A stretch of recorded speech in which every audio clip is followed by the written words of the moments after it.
One of the easiest ways for lazy investors to make good money in the long term, mind it, I'm saying lazy investment choice, but still making good money, is by investing in an index fund where you get market linked returns. For instance, in the past 18 years, Nifty 50 TRI has given 13% returns. But if you believe in India's story and you want to benefit from it, you want to enjoy higher returns than the broader market index, you can invest in themes directly linked to the country's economic growth.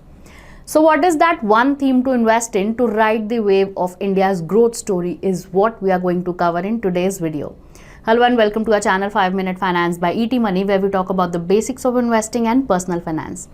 This video is going to be a quick but packed with numbers, so stay focused for the next 5 minutes to find out about one key theme that could outperform the broader market indices.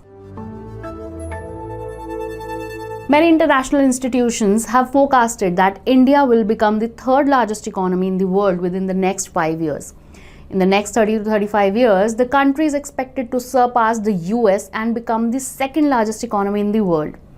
If this is the kind of growth the country will see, some investing themes directly linked to the economy are bound to perform better than broader markets.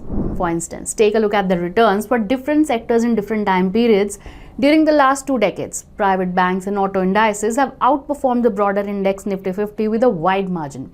They have delivered between 16 and 18% vis-a-vis approx 13% given by Nifty 50. And both these sectors depended on the country's economic growth.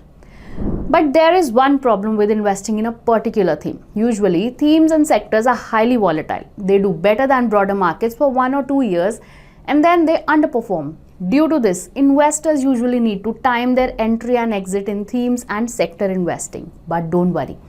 In our calculations, we have factored in the returns and risk metrics in a way which helped us to figure out that one theme which has performed consistently and where investors can safely invest for the next decade or even more, that too, without timing their entry and exit.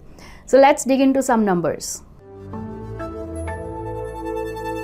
Based on the data available, we looked at the historical performance of 11 themes which are on your screen. To ensure consistency in performance, we started looking at their rolling returns instead of trailing returns. For beginners, rolling returns is like calculating trailing returns assuming you are investing on a daily basis, or you can say it is like a daily SIP for a certain interval and then taking an average of the series of returns.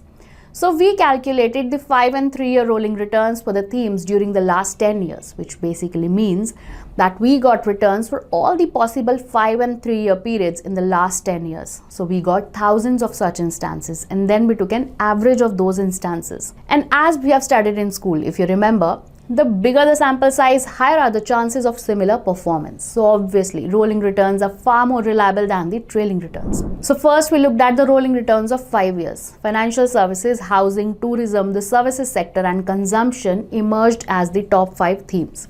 Next, we checked the 3 year rolling returns. The top themes remained the same except transport and logistics, which replaced the services sector in 3 year rolling returns. Now, these 2 data points gave us the top 4 investment themes that were common in both financial services, tourism, housing and consumption. Next, we ranked these themes based on their volatility. Remember, we told you that we want to narrow down a consistent performer where investors can invest for a decade or more without having to worry about their entry and exit.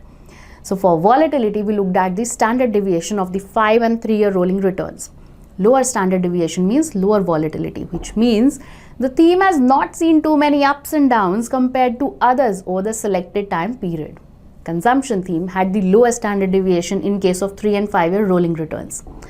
Next, we checked the risk adjusted return for the top 4 shortlisted themes. Consumption again came out at the top for 3 and 5 year periods. We analyzed a lot more data. We looked at how many times the consumption theme has given better returns than the broader index tracking the largest 500 companies of the country, the Nifty 500 index, in the past 10 years vis-a-vis other themes. We also checked how the consumption theme performed when Nifty 500 fell in the past as compared to other themes. We can safely say that consumption was a theme that stood out in all our analysis. It was consistently among the top 5 themes, it is least volatile and has the best risk-adjusted returns. But how can you invest in this theme? Well, There are about 14 mutual funds based on this theme, and besides these funds, Axis Mutual Fund has an ongoing new fund offer, NFO, for Axis Consumption Fund. The NFO will close on 6th September. So if you want to know more about consumption as an investment theme, you can check the presentation of Axis Mutual Fund on this theme. I've added the link in description. And with this, we have come to the end of this video. Do let us know which theme you think is best for next decade. One last thing, this is not our recommendation. Please don't invest in any fund or theme based on this video. Take this as the starting point of your research. Mutual fund investments are subject to market risks. Read all scheme-related documents carefully.